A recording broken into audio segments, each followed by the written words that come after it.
చెప్పు.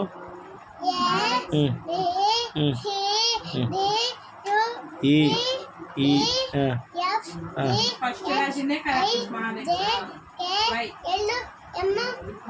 ఎన్నో ఎన్నో ఓ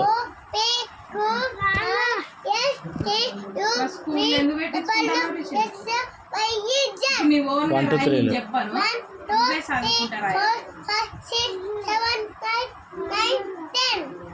1 1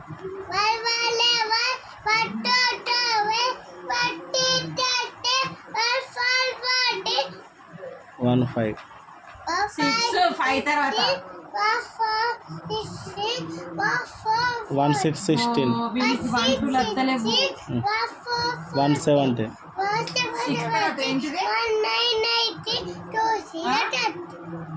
1 8 18 పోయింది. చెప్పు. 6 తర్వాత 7 ఫస్ట్ చదువుకుని నేర్చుకో. ఒక్క నిమిషం ఆగు, నేను మళ్ళీ చెప్తా.